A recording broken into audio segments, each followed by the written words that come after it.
Brother Larry, I'm going to text you details. We're hosting 10,000 youth. Where we want, it's 5 talking points.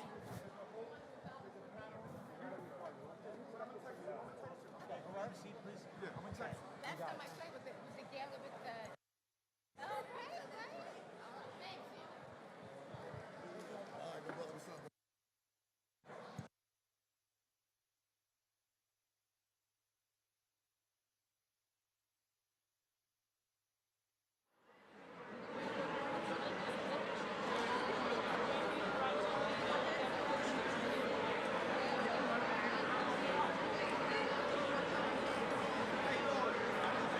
How's everything?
Okay, ladies and gentlemen, please have your seats.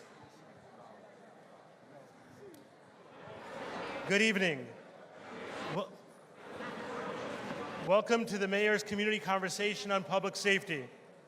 Thank you for attending.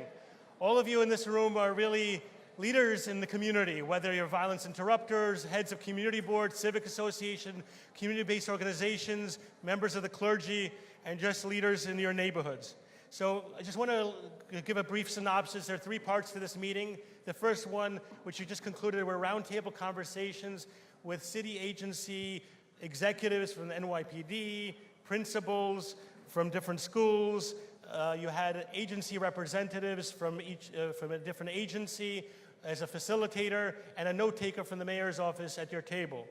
So we greatly appreciate that. Those notes will be transcribed in order to be able to be reviewed by those key decision makers in City Hall and in agencies. The second portion is your Q&A cards that you have in the tables in front of you. Just in case your question isn't asked, we're going to put that down in an Excel format, send out to different city agencies. Within a week, you'll all get a phone call directly from the city agency, monitored by the mayor's office to ensure there's proper follow-up, and this way we'll get that done. And then the third portion now is the Q&A from each table directed to the mayor and the leadership from the different city agencies. So the run of show for this would be the mayor speaking, followed by the district attorney and the borough president. So I'd like to hand it over to the mayor right now. Thank you, thank you.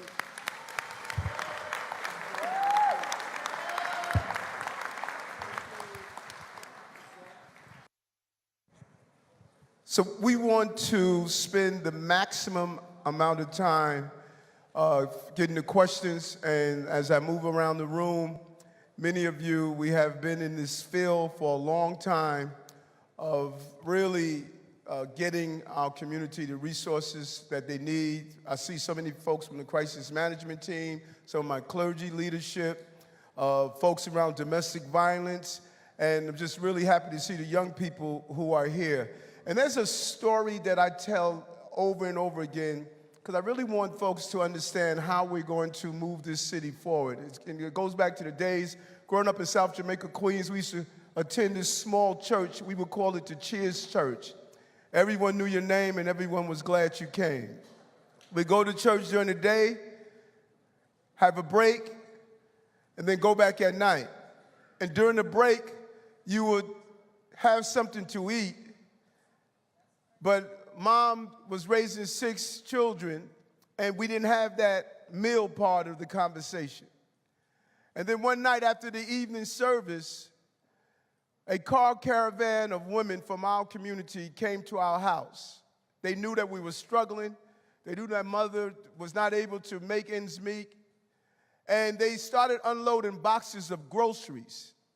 And they brought it inside our house and put it on the countertop, and they prayed with us. That night, I went downstairs and I looked inside the boxes because I was going to finally have real milk and not that powdered milk. Real eggs and not the powdered eggs. Just real food. And the boxes were open. Half a box of spaghetti, half a jar of mayonnaise. Those women could not afford to give us groceries. They went into their own cupboards and gave us half of what they had. And when we were growing up, this conversation around homelessness, it didn't exist. You kept your cousins and your nephews that came from the Caribbean or the South. They stayed with you. We stayed with our uncles until we were able to get that little walk-up tenement. And you didn't have 13-year-olds carrying 9mm guns, you know? See, this is the clown. This is the clown. This is the clown. And this is what we are up against. People want to spend time being disruptive. That's what people want to do. But we got to stay focused and not get distracted. That's what we must do. Be focused and not distracted. Because people want to spend time on what they disagree on and not spend time what we agree on. That's what we have to be. So all that noise, that's what folks don't understand. Listen, they are new to this. I'm not new to this. I'm true to this. I'm true to this. So because you are the loudest does not mean you are saying something. Your ability to sit down and say, how do we work together? Because you could disagree with something, but you don't disagree with people should not be living in the state that they're living in now. And so if there's ever been a moment in history, that personifies Esther 4:14, this is the moment. God made me for such a time like this. I'm the right mayor for the right time to do what needs to be done in this city. And we need you. This is the partnership that we need. We need to hear from you. We're not going to always get it right, but we'll be damned if we're not going to focus on changing the conditions that we are witnessing all the time. And so that's what this moment is about. And we're going to keep doing this and bring us together as a unit and hear from each other to resolve the issues that we're facing. So I cannot say enough. Thank you for coming out. Thank you for participating. You are the majority in this city on solving real issues that we are attempting to solve. You have a mayor that's focused, that's disciplined, and that is ready to serve you to the best of my ability to move our city in the right direction. Love you and thank you so much. We can open it. Good evening. I'm Alvin Bragg, your Manhattan District Attorney. Good to be in Manhattan North, good to be in the village of Harlem. Great thanks to our mayor for convening us, for keeping us focused on public safety.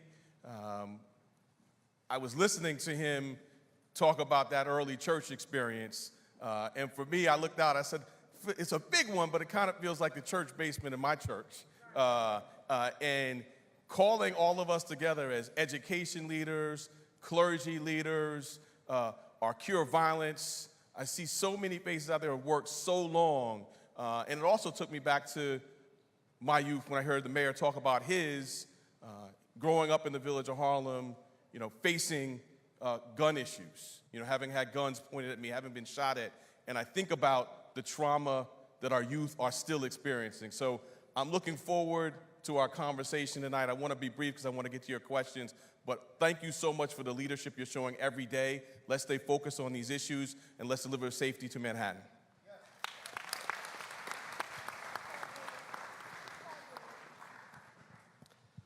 Good evening, everybody. I am your Manhattan Borough President, Mark Levine.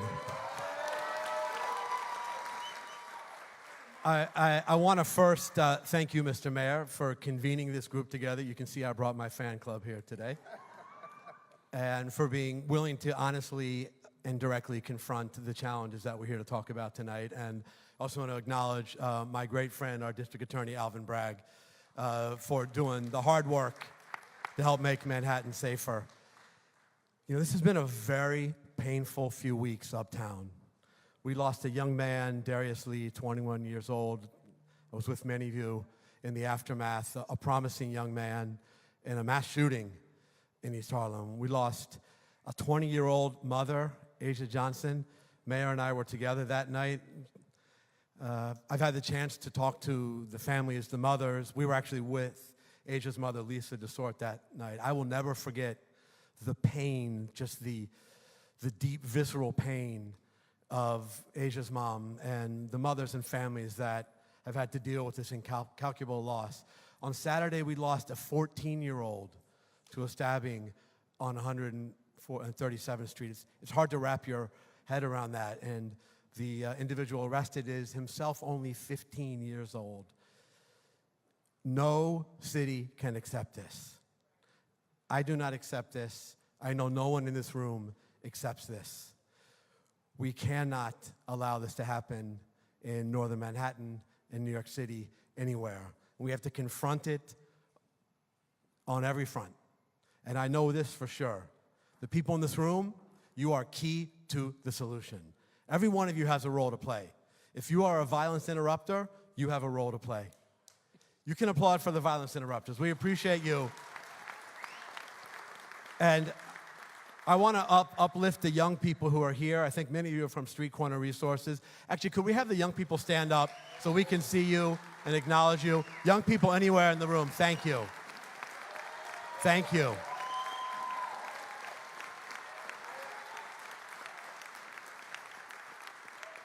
This gives me hope.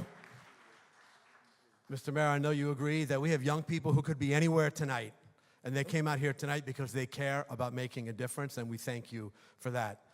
We need to do more to support the young people in the city. We need more after-school programs. We need more job training, more summer programs, so that people don't feel the pull to ever pick up a gun. We need to give them better alternatives. We know that makes our city safer. We have to invest in the programs which will make this ultimately a healthier and safer Manhattan and New York City. And I'm honored to be part of this conversation. I want to get to your Q&A. Thank you so much for coming out here tonight. Thank you. Thank you very much. So we'll go straight to the Q&A. We'll go to table 1. Bahi. All right. Good evening, Mayor. The question that my wonderful group here has come up is that while the city has many youth programs and services that are seasonal, how can the city expand them to be year-round and enrich them with mental health services, mentorship, food, vocational training, and counseling? Thank you. Thank you. And I'm going to let DYCD, also the commissioners here from that. Matter of fact, thank my entire team. This is our leadership team that's here. We did something when I was Brooklyn Borough president, and what we call extended use facility. The schools, when people wanted to use the school buildings to host different events, we were charging them for the school safety officers, for the cleaning, the insurance. We were charging all of these things. And we said, why are we charging nonprofits and local community-based groups to use the schools in their communities? So we said, we're going to pick up the tab, allow them to use it for free, and using their human capital to put those programs in place. We're going to duplicate that again under this administration. But we have done, these schools have gyms, classrooms, some have swimming pools.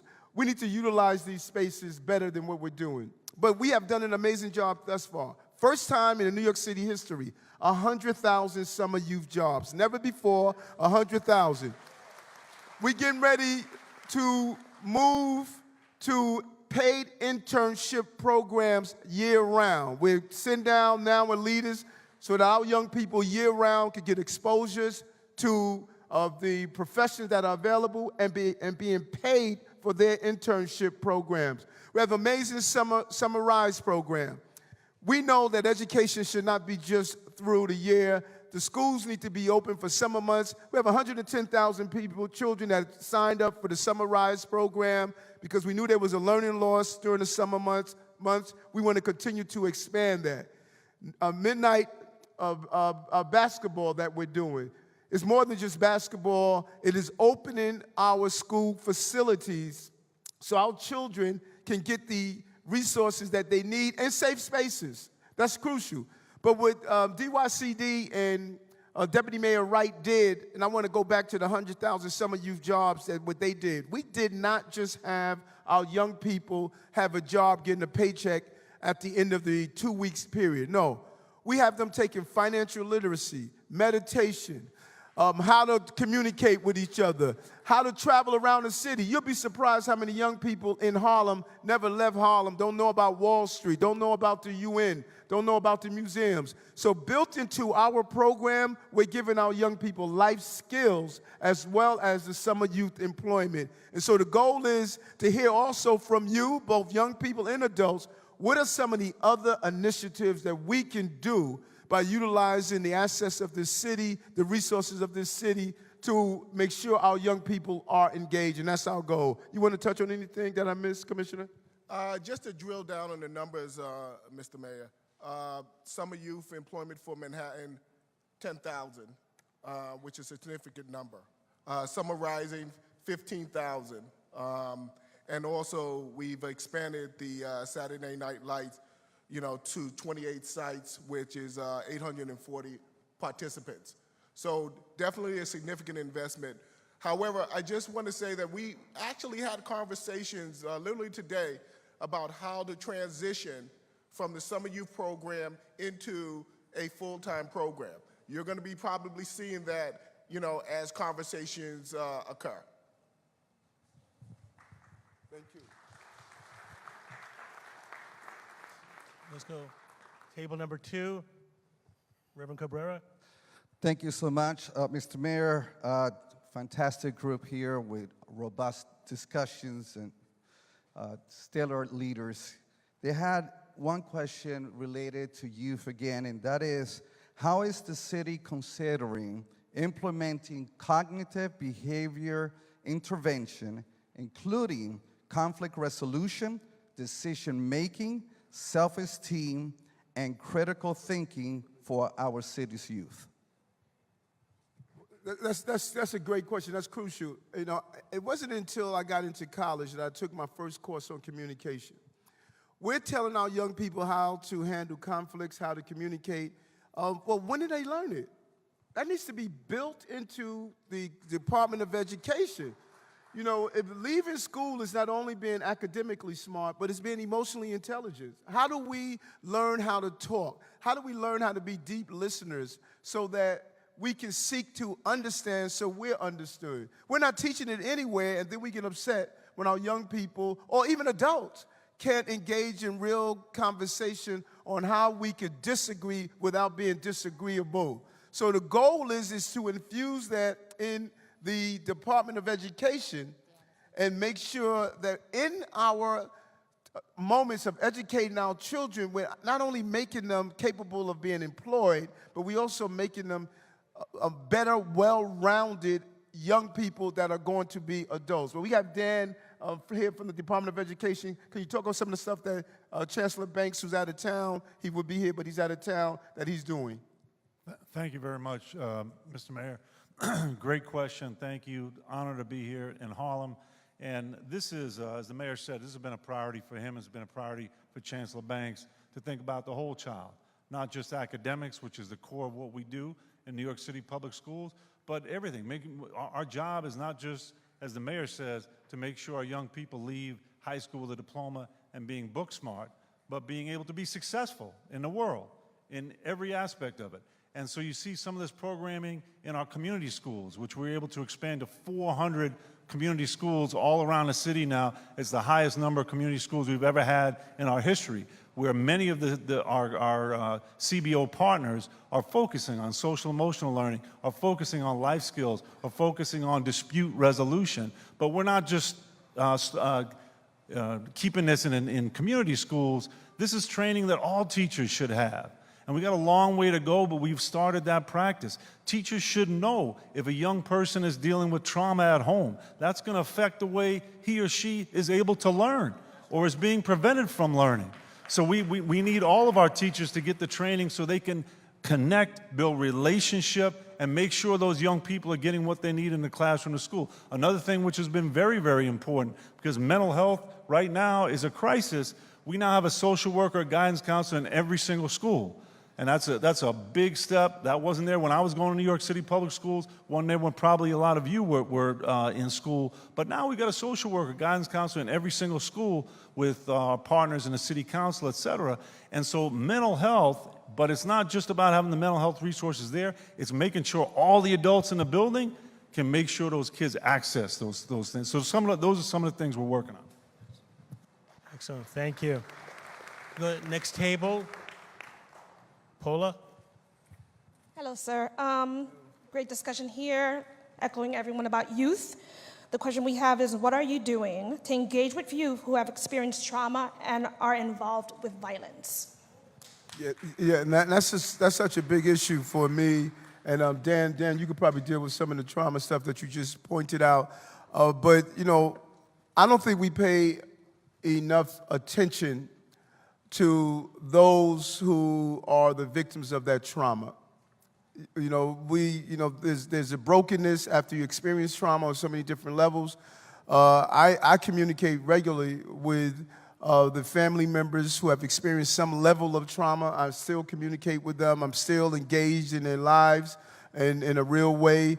And we do so much that we don't talk about, that we don't really put on Broadway, because we think it's important to respect the issues that people are facing. But the goal for us is to utilize the Department of Education better. And that's what Chancellor Banks is doing. And so, Dan, if there's some specific trauma things that you're doing in DOE, please, touch on them. Yes, sir. And again, this comes down to, we've got about 140,000 adults in the New York City public schools. We want to make sure every single one of them is trained to understand the signs of trauma.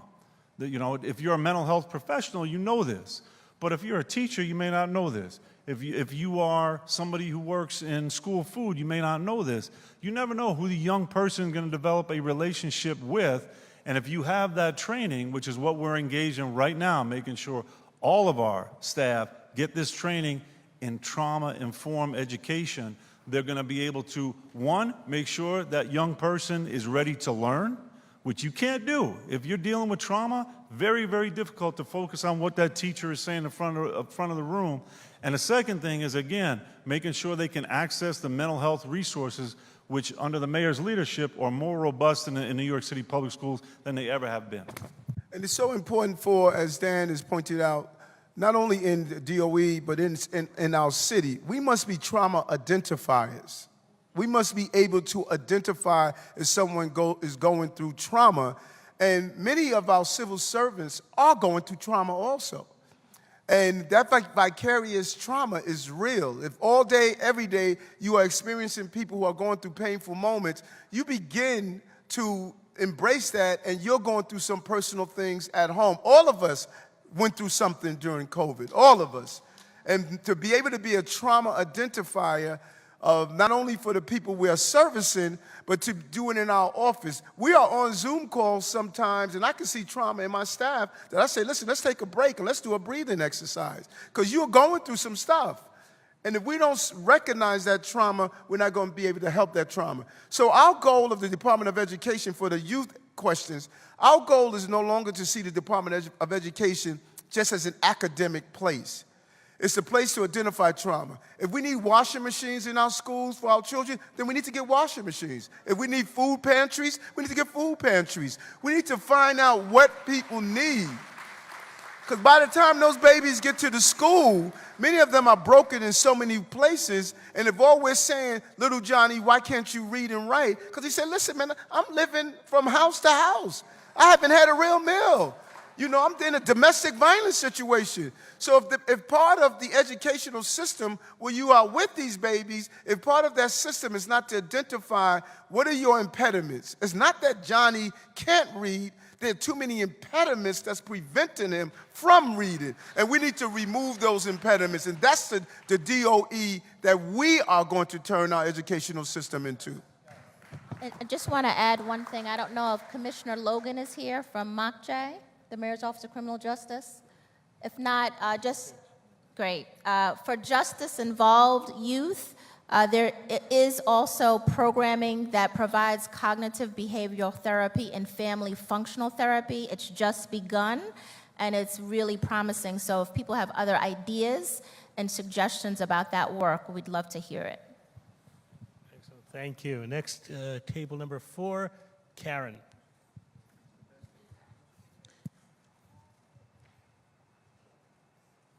Good evening, Mr. Mayor. All right. This is a great table here. This is Harlem right here. This is Harlem, okay? That's right. So, Mr. Mayor, they said, one question, how can we partner with you in Harlem to bring resources into the community around the areas of youth, mental health, safety, domestic violence, entrepreneurship, career training, small business, home ownership, and housing?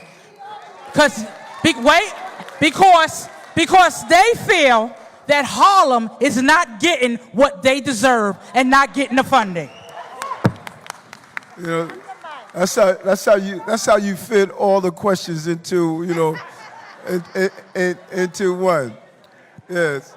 And you know, and this is one way of doing it. You know, the city's in real financial crisis. Real financial crisis. You know, I inherited a mess. And we have to make smart financial choices. But we also have to do better with what we have. We have not been using your tax dollars appropriately. And we want to turn that around. We've been really hemorrhaging and wasting taxpayers' dollars. And that is why we don't have the money we need to do the things that you just talked about. And so it's about creating a list, as you just did, and then sitting down together and coming up with the plan to start ticking those items off. You know, when we talk about economic development, we have a $21.5 billion procurement contract in the city, and a lot of that procurement is not going to women and minority-owned businesses, particularly businesses of color. And so we examining the contract and the procurement process to make sure that it is going in the right direction. The numbers in the Department of Education, those numbers are horrific. The students are black and brown, but go look and see who have the procurement dollars that's attached to that. You know, it's not reflected of, I don't know, do you have the exact percentage offhand, Dan, on what we do to minority and women-owned businesses? If we're talking about Black and Latinx-owned businesses, it's far less than 1%. 1%. Less than 1% of our procurement, yet we are the overwhelming majority of students. See, that's the upside-down, tricky math that we have been experiencing for a long time. And so when we look at, if I am buying my goods and services from a business in Harlem, they're going to employ someone from Harlem. If I'm purchasing from a local restaurant, then those employees are coming from that local restaurant. So that's what we are examining, so how we can put money back into the community and really help the economy. But we need to sit down with folks like yourselves here in Harlem and talk about what are some of the ideas you have on that list that you went down. HBD is here. When we talk about affordable housing, let's hear from that. Susan is here from Department of Parks, what you want your parks to look like. So these are all the players. And as you look at those topics, we need them to be in the room with you to say what you want your community to look like and how to use the resources. See, this is how government is supposed to work. You pay your taxes. We're supposed to deliver goods and services to you based on the tax dollars you pay. That has not been happening. And we need to turn that upside down so your tax dollars come back to you in the goods and services through the agencies that are sitting at this table right now. Excellent. Thank you. Next table, can we go to Alina? Hi, good evening. Thank you, commissioners and Mr. Mayor. I have to say that my table is the most passionate people from Harlem. So they did have a lot of questions about youth, but they have a question. They're saying that NYPD is spread too thin, and they want to know when are you going to hold other NYC agencies really accountable, and they want to know who's monitoring their money when they're being held accountable. And it's so right. Now, you said, the first part, you said NYPD is? Okay, you want to get that, Chief? Hey, good evening. How are you? So, over the past decade, the NYPD is asked to step into a lot of areas that weren't ours. And that's probably why you get this perception that we are spread very thin. I will say this, and I've been in this business now for 34 years, and I'm a lifelong New Yorker. There is no administration that has taken the whole of government approach to solving problems that Mayor Adams' administration has. You asked when he's going to get other city agencies involved. That happened January 1st. And it's been happening every day since. I know almost every single person at this table because we are on calls all the time working together to actually solve problems and not kick the can down the road. And I'm just going to give you a quick example of the approach around people living in the street. homeless. Now, I'm a beat cop 30 years ago, 20 years ago, 10 years ago. I'm walking down the street, there's a guy laying there on his cardboard box. All I'm gonna do is say, hey buddy, you can't stay here, right? Get lost. That's all I can do. He's not committing a crime, and I have no way to get him any additional help beyond that. So he's gonna pick up his cardboard box, he's gonna go around the corner or wherever he's gonna go, and he's not gonna get the help that he needs. We're not doing that anymore. So we're going out as a team. We're going out with the Department of Homeless Services and social services and community-based organizations and faith-based organizations and actually connecting with people and getting them the services that they need. More than 1,000 people this year who were living in the subway, and nobody should be living in the subway. It's inhumane. This is the greatest city in the world. We can do better. More than 1,000 people have not only come out, they've connected with services and stayed connected with services, right? That's a win. That's 1,000 people no longer living in the subway on their way to a better life. So what you're asking for has happened, it's going to continue to happen, and it's only going to increase, and we're going to get better and better at it as we move forward. And it's the whole government approach. It's the whole government approach. And we have some stuff that we are about to roll out, like our My City card. That is a huge win. Why do you go to get child care and then you have to fill out another form if you want to get SNAP? Then you have to fill out another form if you want to enroll your child in school. Then you have to fill out another form for this, another form for that. We are creating a system called My City. When once you register for something one time, that data will be used every time you interact with the agency. So we're not running you around the city. We are unifying the system. And then it's going to do something else. You register your child for child care. It's also going to look at your data and say, hey, Ms. Jones, do you know you're available for SNAP? Do you know you're available for earned income tax credit? So we're going to start telling you what services you are available so that you don't have to try to figure it out. We need to run the city smarter than what it is and not try to have you run around and try to figure out what's available with your tax dollars. We're going to let you know how your tax dollars are going to work for you, and we're going to align our agencies together. No more siloing agencies. No more, this is not my job. No, this is everybody's job. We're in this together, and we're going to be all united together to fix the problem. Thank you. Next table, Pastor Gil Monrose. Good evening, and we're sorry for our friends. When will the budget of DOE of $2 billion be restored, cuts be restored? This DOE conversation is such an important one, because people have hijacked the conversation. So here's what's happening with the Department of Education. We have a massive hemorrhaging of students. Massive hemorrhaging. We're in a very dangerous place in a number of students that we are dropping. There's something called fair student funding, which is a wrong equation that we're fighting Albany to fix. But we are paying 100% of fair student funding. This is the amount of money each child is allocated from Albany. If you have 1,000 children in school, each child per child gets a dollar match attached to it. We had a substantial drop in students in schools. So you start out with 1,000 for argument's sake. You drop down to 600. Albany is saying, we're only paying you for 600. We're not paying you for 1,000. And so what we said to our schools, we said, listen, they're cutting off the funding, the fair student funding. So we're not going to cut you off right away. We have stimulus dollars. We're going to use those stimulus dollars to keep you whole. We told them that last year. But you got to start adjusting to having 600 students. We came this year. We said we're still not going to cut you off. We're going to give you 3/4 of the amount that we normally give you.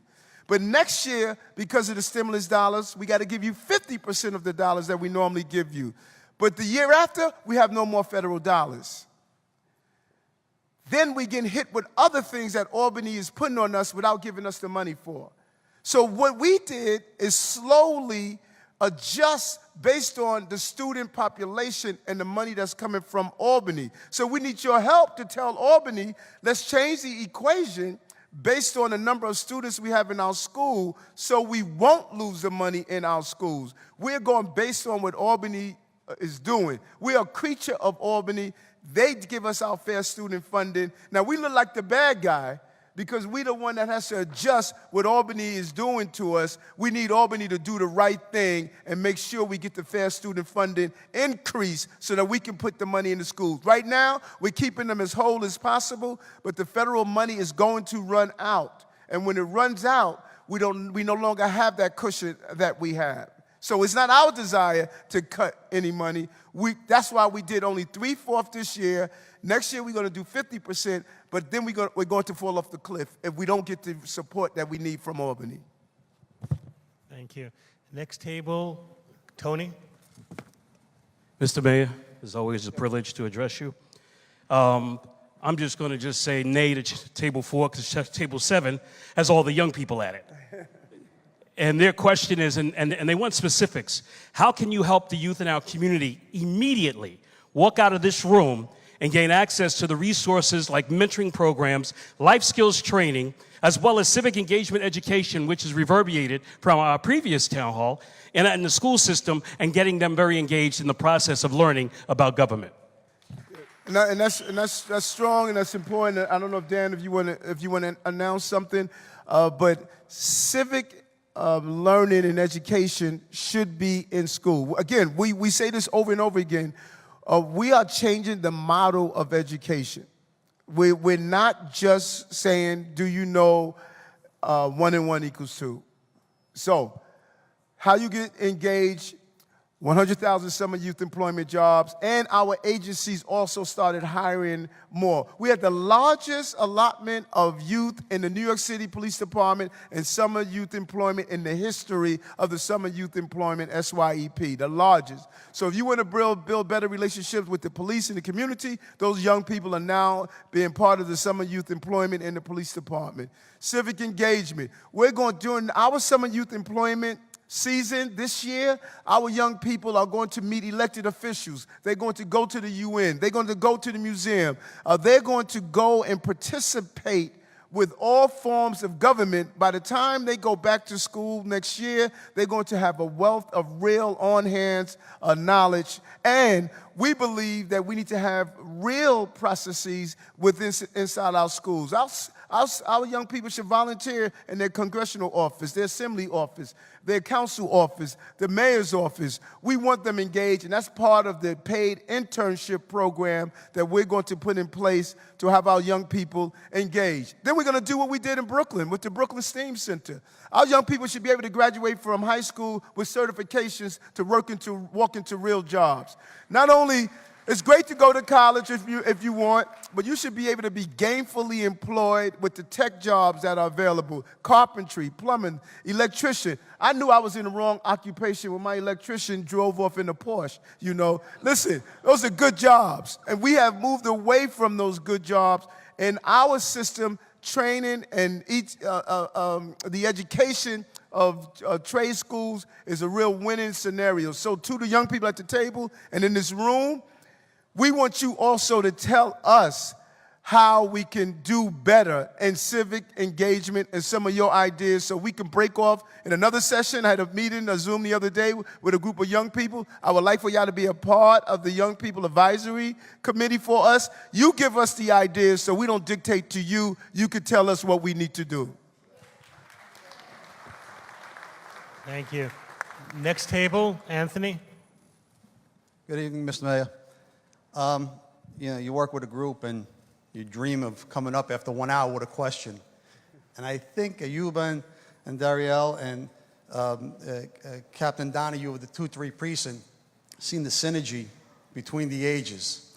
And I thought I really had the perfect question. And the question was going to ask, are you going to reform the NYPD Homeless Outreach Unit to address homelessness in the streets? But thank you, Chief Corey, because I think you answered that question. So we're going to move on to the next one, which was an important question as well.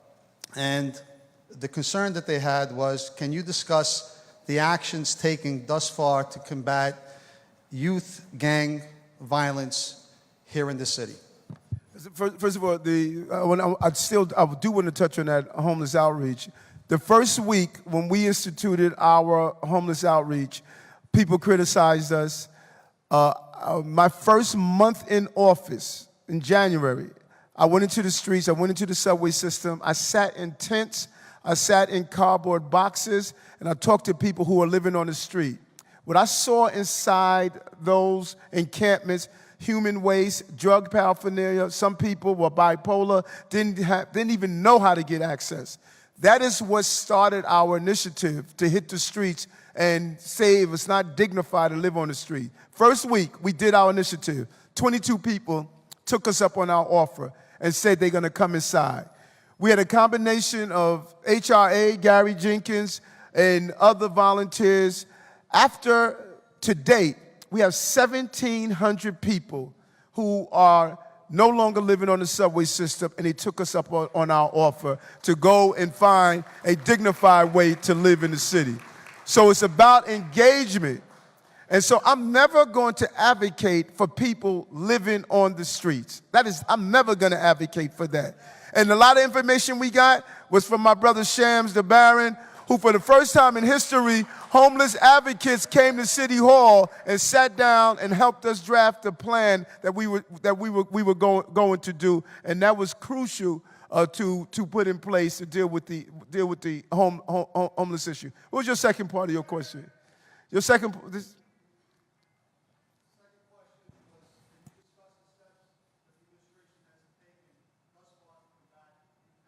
Real issue. The driver of gun violence is coming from the youth gangs.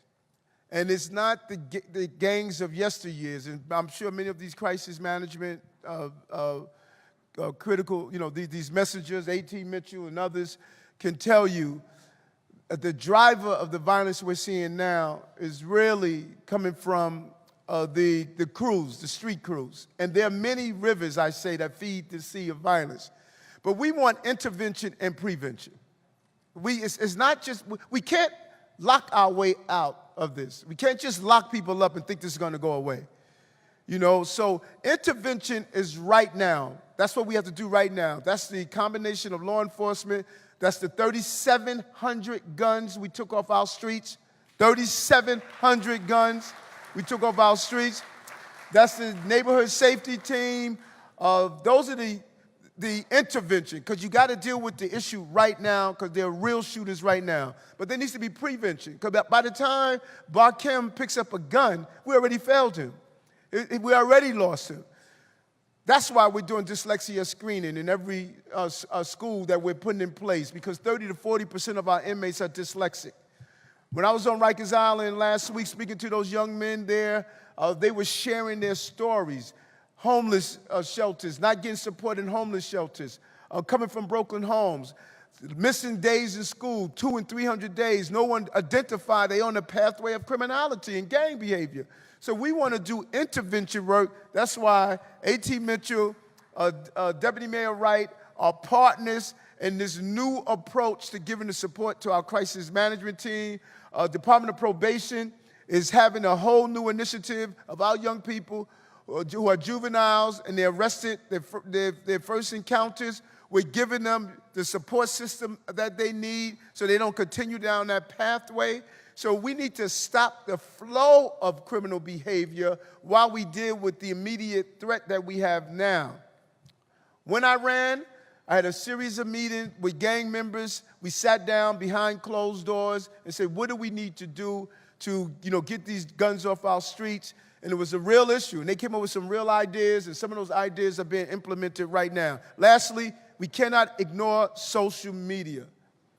Social media, they are well aware that they are fueling the beefs that are taking place on social media with millions of views that young people are watching and carrying out the violence in their communities. Social media is irresponsible, and we need to hold them responsible. If they can take Donald Trump off of Twitter, then they can take some of this threatening behavior that they see in social media every day. Thank you. Next question to Andrew.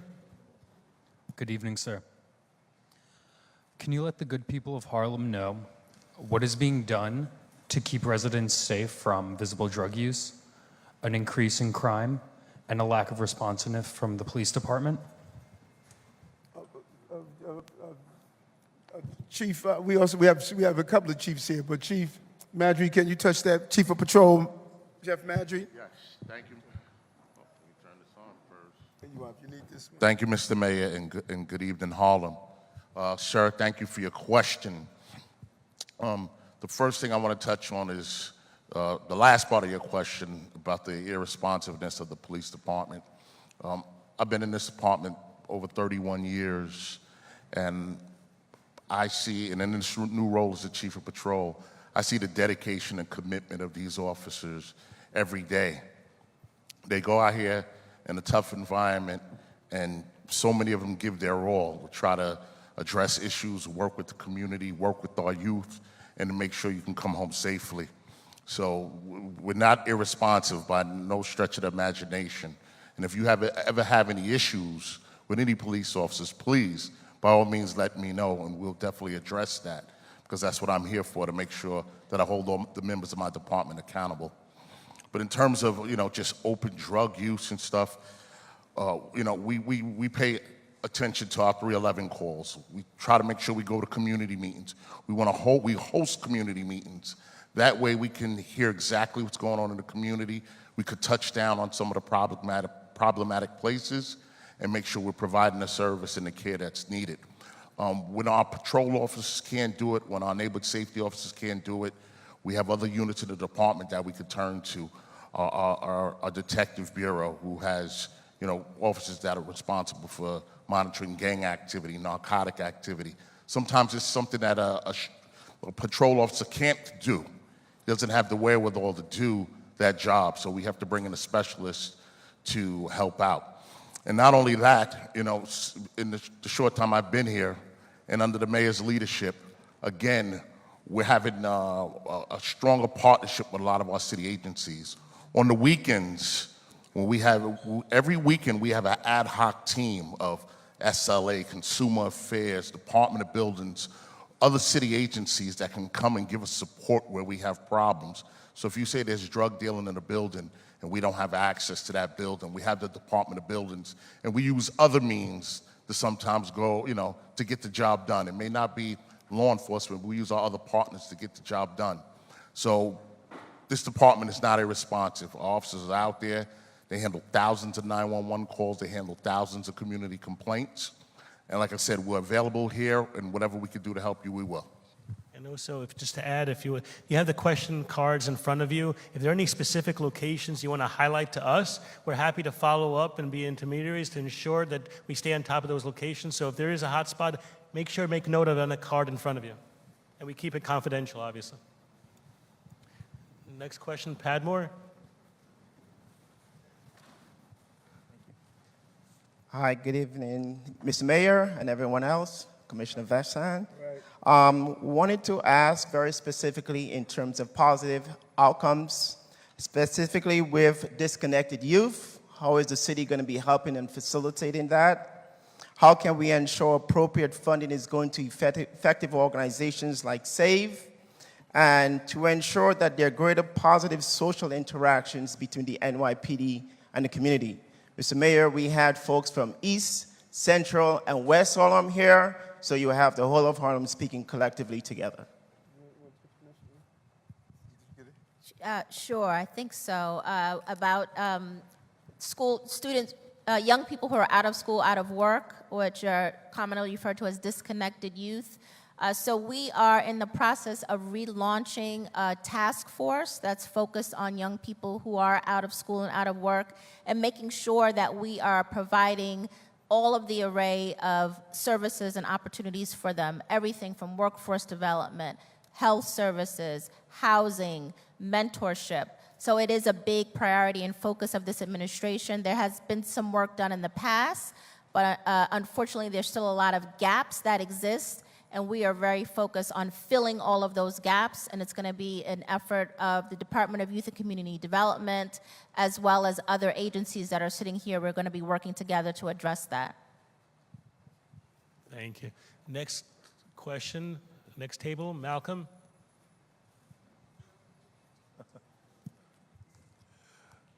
Good evening, Mr. Mayor. This table wants to represent GOD, right? Our question is, Mr. Mayor, how do you envision improving the quality of life in NYCHA with this broken system? And also, how do you envision improving the quality of life to the disabled population? We have. Yeah, about to say, where's my COO? Okay, my man. we were together today in the Bronx, speaking to some NYCHA residents, and so why don't you go over some of the things that we're doing? And I'm really excited about this generation in NYCHA. Some good, solid people are there. Good evening. Thank you for the question. NYCHA is in the midst of a transformation, literally changing the way it has operated for the last 80 years. NYCHA strives to do two main things: improve its management and improve the physical structures of the building. In improving our management, we want to focus on better customer service. When our residents come to the management office, they need to be treated like the assets that they are instead of second-class citizens. When they actually put in a work ticket, we want to be able to get the work done instead of them waiting for months and months or having to call the mayor, having to call their state rep, having to call me directly to get their work done. We also want to improve the cleanliness of our sites. Every time we go out in the morning, we see a lot of trash. The goal is to get the trash up, get it moved, and get it done every day on a cycle so our residents feel comfortable coming home, cleaning the hallways from when the vagrants come in, the non-NYCHA residents that come in, and they do whatever they do, we come behind cleaning it. Also, NYCHA has to improve our social service delivery. Even though we are one of the largest landlords in New York with 600,000 residents, we deliver social services to those 600,000 residents. As the mayor said earlier, being able to connect inside that one-stop shop and have our residents know, hey, not only are you eligible for our housing, but you have this, this, this, and this, we can connect them to those services.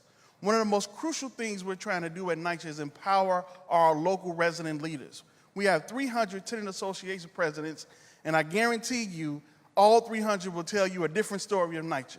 We want that story of NYCHA to be more positive because we're empowering them to be the change in their community.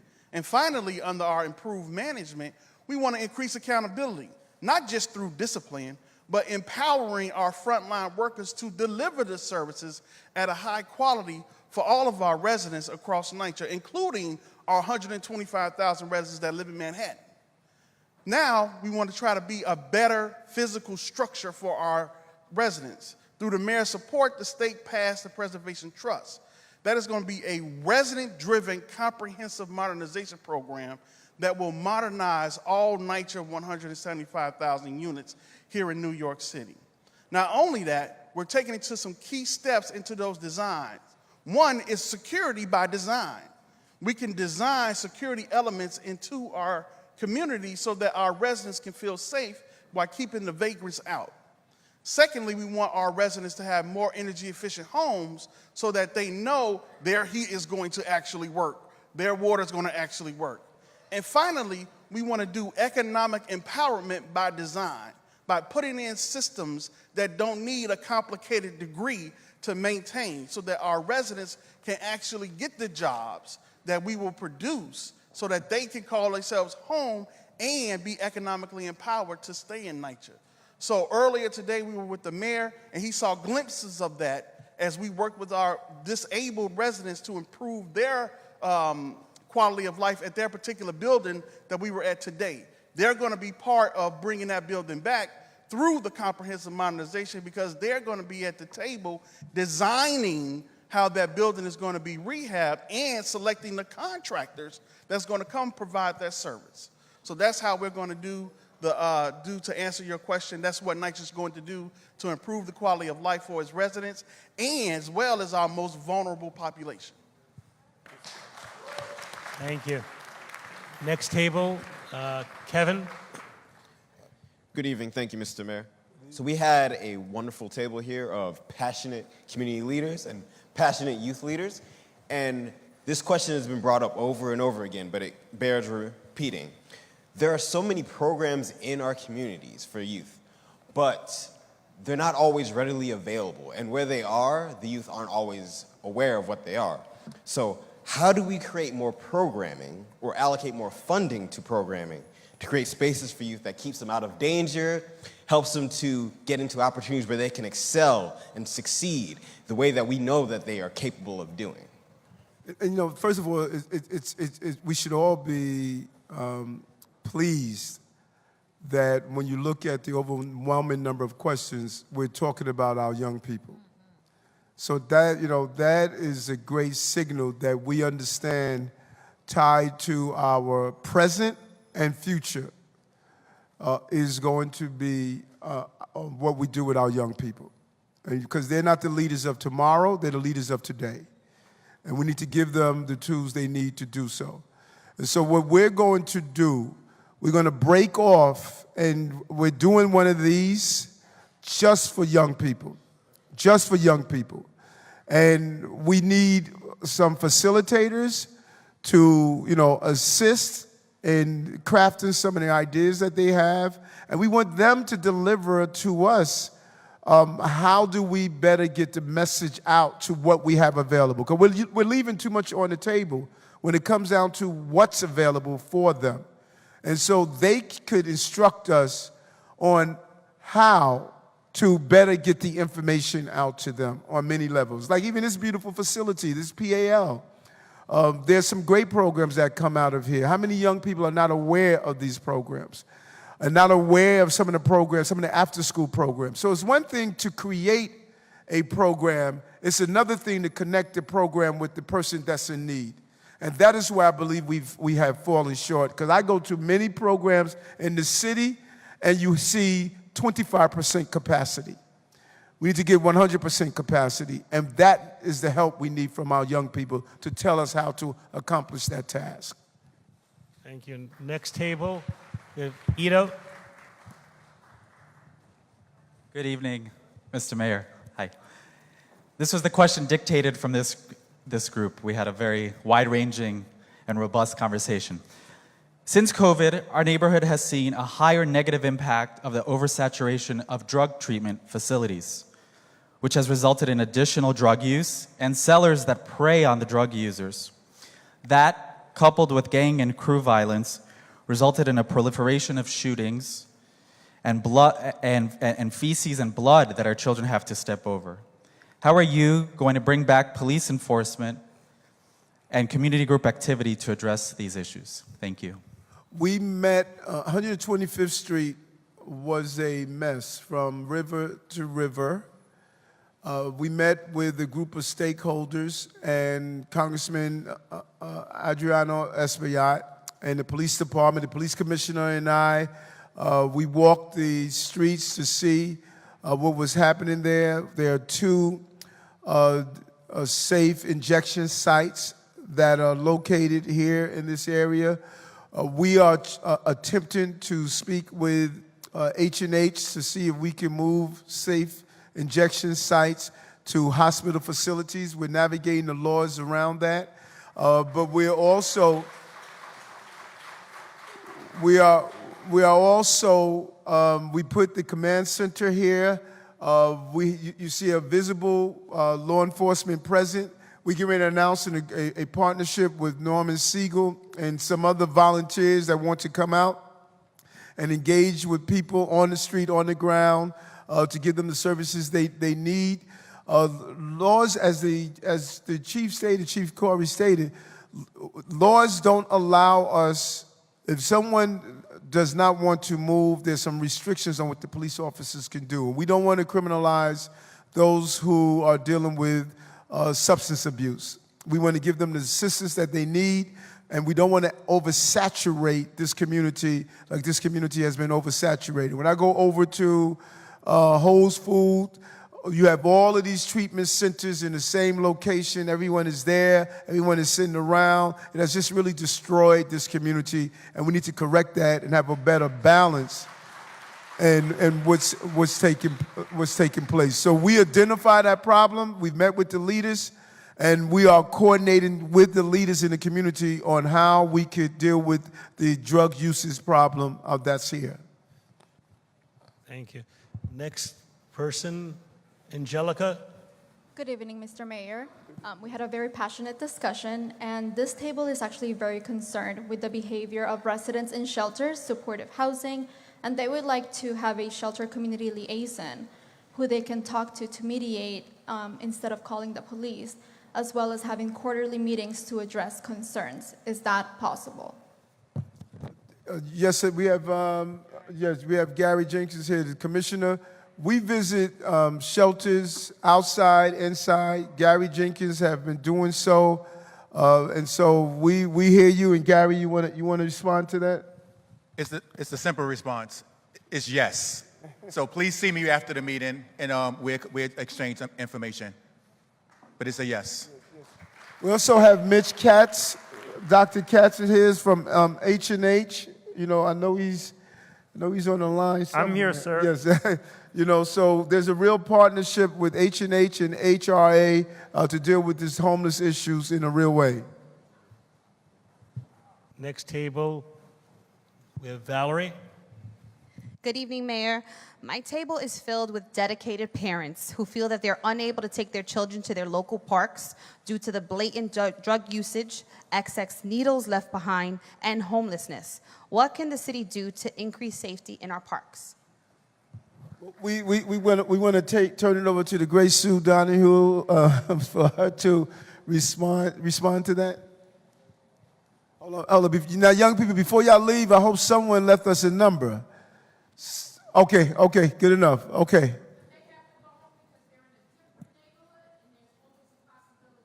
I got it. Okay, understood. Thank you, Mayor Adams, and thank you all for that question. And it is a good one, and it's an important one, and I think Chief Corey addressed it earlier. We work very closely with NYPD. We have our own Parks Enforcement Patrol officers on the ground, and this administration has worked hard to make sure that we have budget available to have more of those PEP officers, and that partnership with NYPD is really important, and we work really hard to make sure that we are coordinating and that we are on the ground and really on top of where there are problem sites. We identify them, we work with PD, and we are part of that homeless outreach task force that was mentioned. We are addressing sites. We keep a very close list along with the administration and with PD, and we are actively always looking to be on top of both areas where there are homeless and also making sure that we have our PEP officers and our partnership with PD to make sure our parks are safe. The other thing that we are very active on is programming and working with community partners out there in the community to provide great programming in our parks. We know that where there are people, where there's activities, our parks are safer. And so we work with community groups all across the city to make sure that we can provide great programming as well. And if you have a particular park that you're seeing a quality of life issue, please let Chief Corey or Chief Banks or our Commissioner of Parks let them know, because we want to stay on top of that, and the eyes and ears of those who use the parks can give us the best information. And we want to encourage friends of park groups.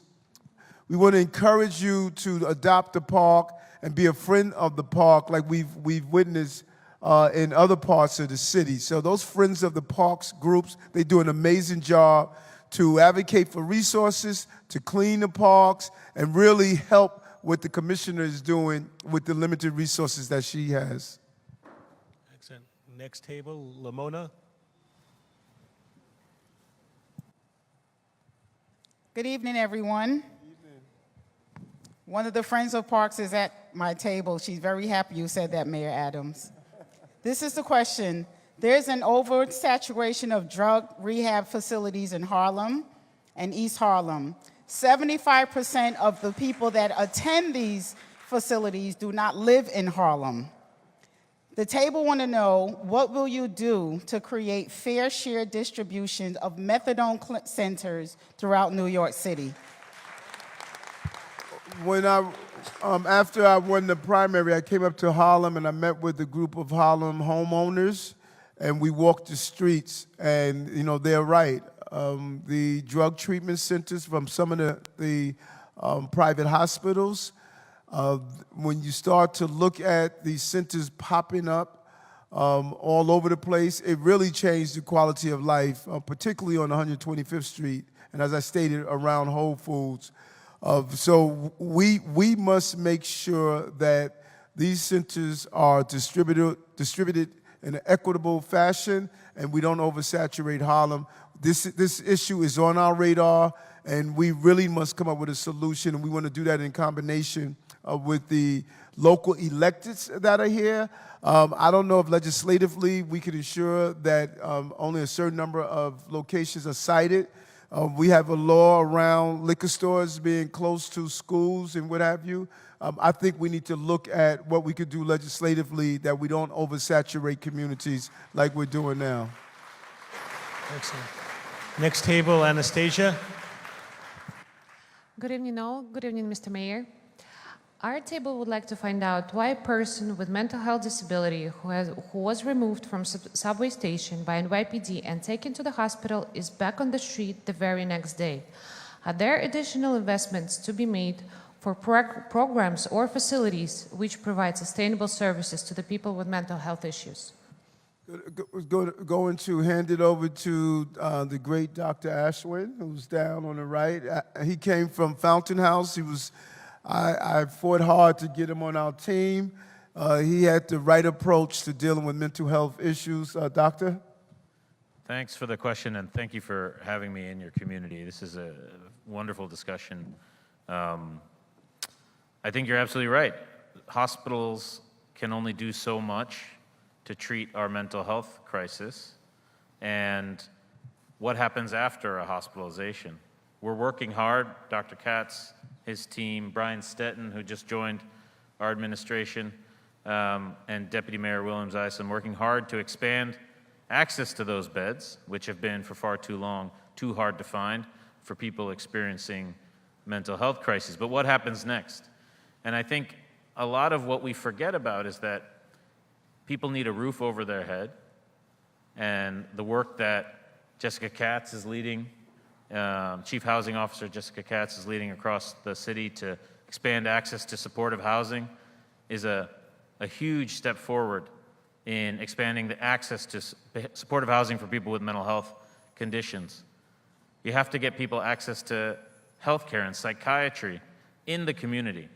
So those are two pillars of helping someone stay in the community and stand on their own two legs. But if you look at a stool, what's that third leg of the stool? And the third leg of the stool is community and breaking isolation. Too often people with mental health challenges have suffer from deep, deep isolation. They're more isolated than some of you can imagine, I think. And we need to build programs that break isolation, bring people out of the shadows. And there are examples of this all across the city. Fountain House is just one, but I think over the coming weeks, months, and years, you're going to see us invest in that kind of social infrastructure to bring people out of the shadows, keep them connected and visible so they don't go into that next crisis and end up again in the hospital, or worse yet, in our jails and prisons. Excellent. Next table, Alexandra. Good evening. Our group recognized that, there's a duplication of services in communities and some are not adequately funded. Smaller orgs don't always have the opportunity to grow. What is the strategy for connecting the various agencies and CBOs that impact youth and seniors, housing, et cetera, to most effectively serve the community? Sure, I can answer that. And we see that all the time, as you said, smaller organizations not getting access to the funding they need, not being able to build and grow, duplication or gaps.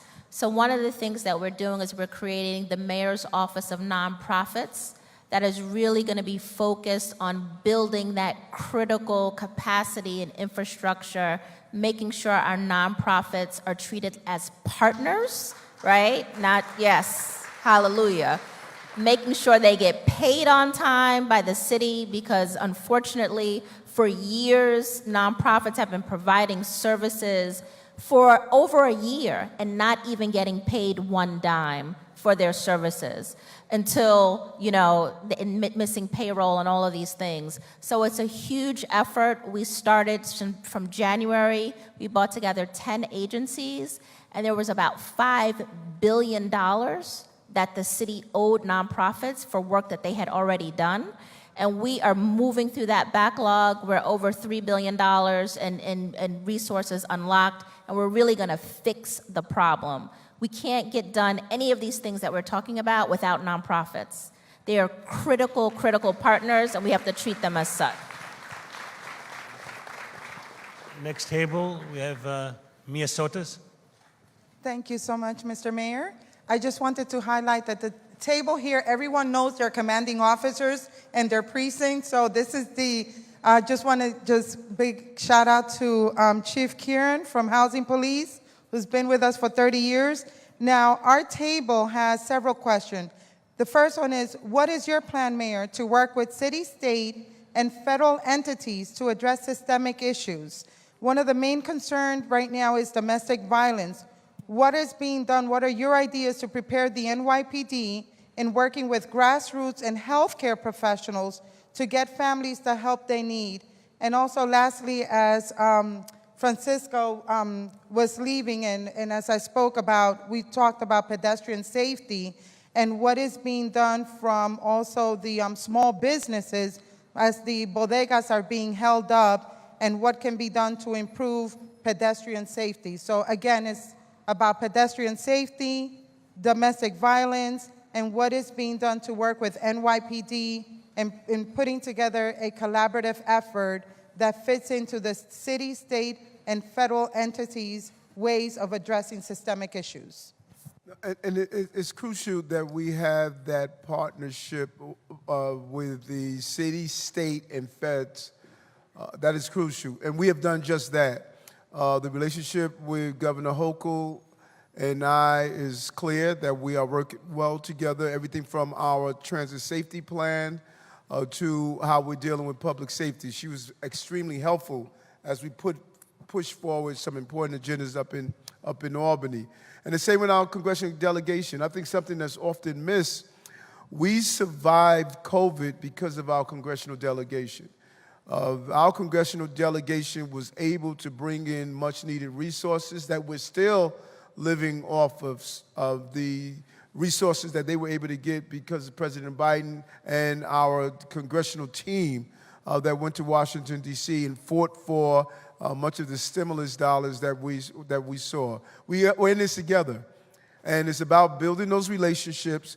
It's about coordinating with all of our groups together to make sure we could bring resources into our city, and not only in the village of Harlem, but throughout the entire city. So that is the relationship we've done. This administration has done an excellent job in doing so. The countless number of conversations with the Biden White House, bringing Biden here to the city to sit down and carve out some of our public safety agendas. We did not get the earned income tax credit passed without Governor Hochul.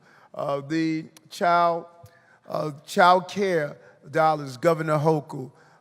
The gun legislation that just passed, Governor Hochul. And in all of those areas, we've been a partner with her, and we're going to continue to build that partnership. We've had too many years of governors and mayors not being able to communicate with each other. It's by time for governors and mayors to be able to communicate with each other. Thank you. Next table. So next table, we have Miguel. Thank you, Mr. Mayor, and the leadership up on the dais. I'm going to turn over the mic to a youth leader here to ask the question. Good evening, ladies and gentlemen. My name is Taquaya Sumter. I'm a cure violence worker with Street Corner Resources. My group, we had a great conversation this evening. We concur with everything relating to vocational services as well as youth-related activities. Yet we conclude with the question as to, will you allocate direct funding for safety that looks like NYCHA vertical patrol, transit patrol, as well as adequate DOE-based security reassurance?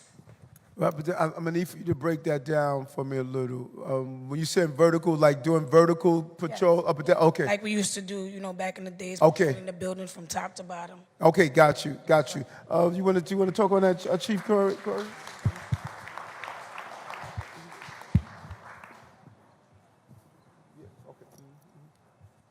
All right, thank you.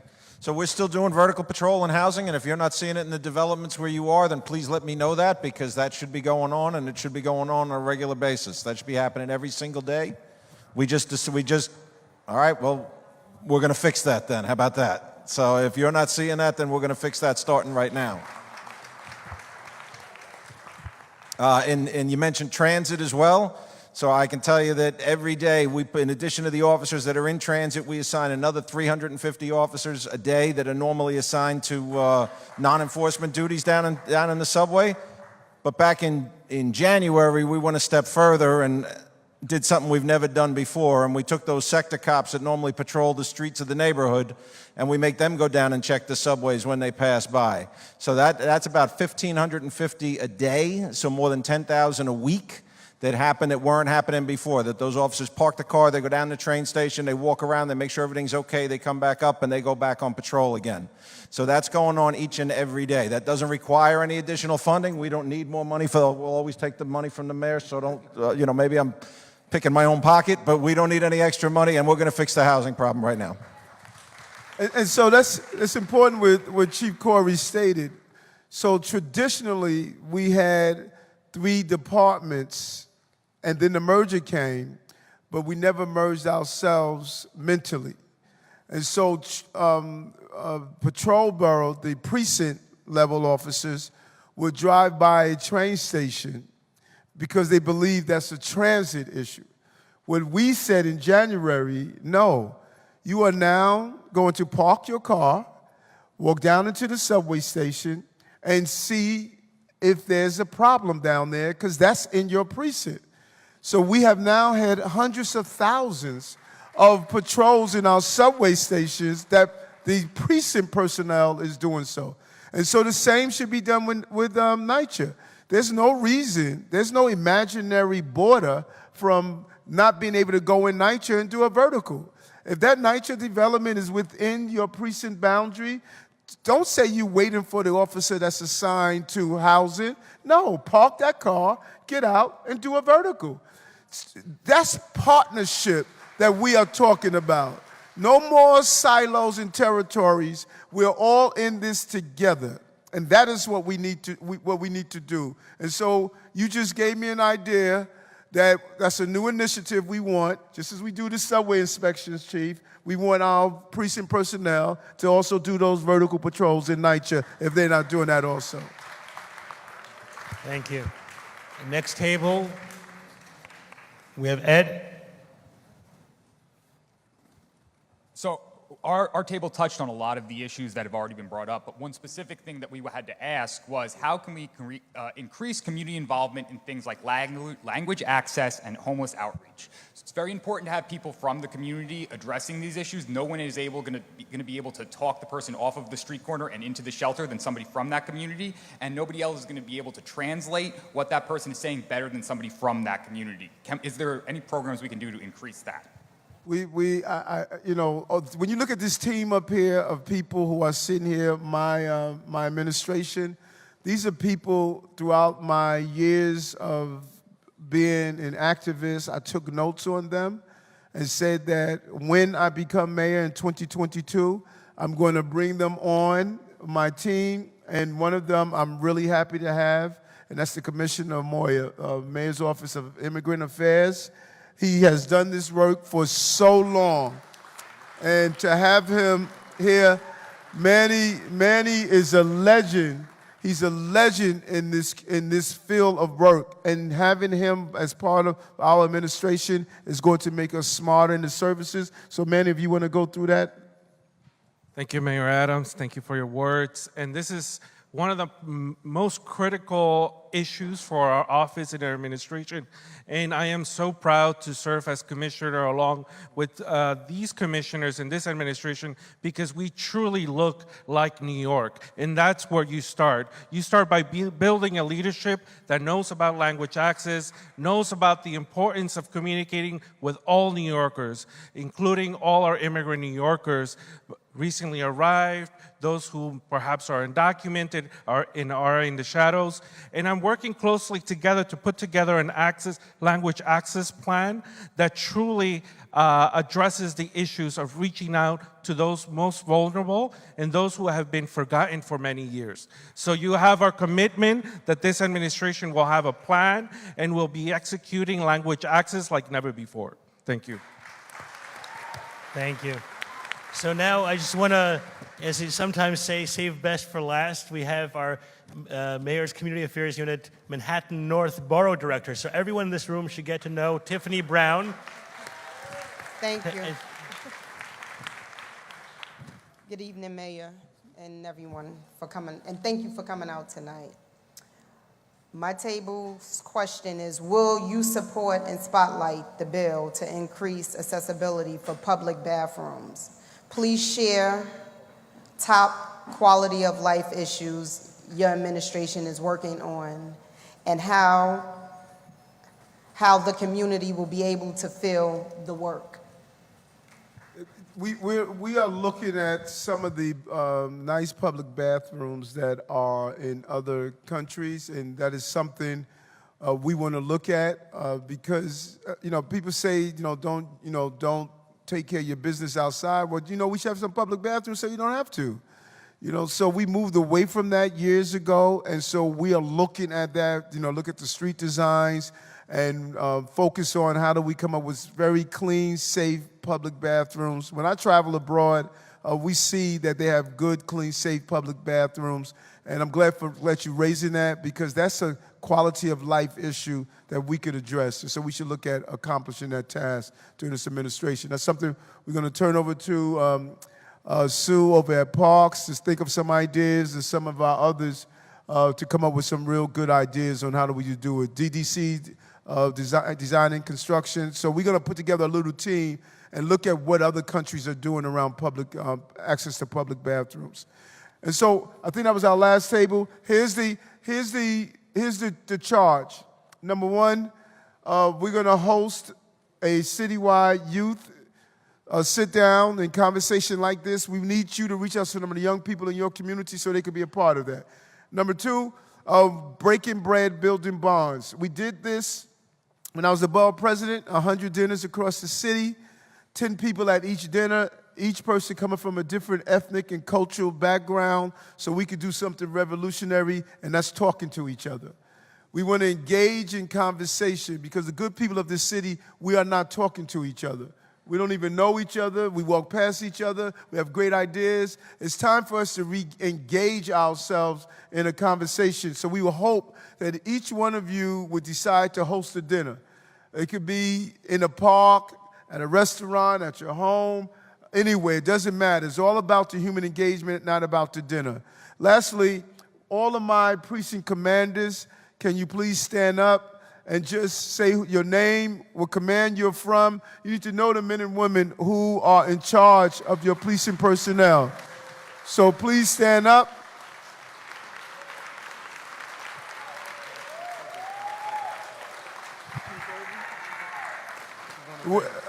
And we have Chief Obi that's here. Chief, please stand. So these are the men and women who are responsible for ensuring the safety of your community. And you should know them. You should know your platoon commanders. You should know your youth officers. You should know your auxiliaries. You should know your detectives. For far too long, that building that occupied the precinct people felt as though that was not part or an extension of the resources of your community. That is not true. These are your offices. These are your offices. And if you go in and introduce yourself to the commanding officer before something jumps off, then you already have that relationship. We don't know each other enough. And trust me, their job is a difficult job. No one invites the police to the birthday party. They invite them when the party was shot up. So if you only know someone during terrible times, you begin to identify them as bearer of bad news. So let's change that dynamic. Let's start being proactive and knowing who they are. My clergy that's in the room, let's start inviting our precinct commanders and their team to the churches so your parishioners can see who they are. The block association. That's the type of administration we're going to have. There's no better relationship than you can have with a police department that's responsive to the needs of a community. And trust me, if someone crosses the line and tarnishes the shield, they're not going to serve in this department. We are going to make sure that people lift up the nobility of public protection. You are not going to abuse your authority, and we will turn our backs. That is not going to happen. And so in the spirit of Rivera and Mora, two young men who placed their lives in harm's way so that they can protect us, let's recommit our lives to protecting the people of this city together. I thank you for coming out tonight. Let's continue to build together. This is the beginning. This is not the ending. We want to look at your ideas. We want to encourage you to continue to communicate to this team that's here, that we assembled together to serve you. We are here to serve you. Thank you very much.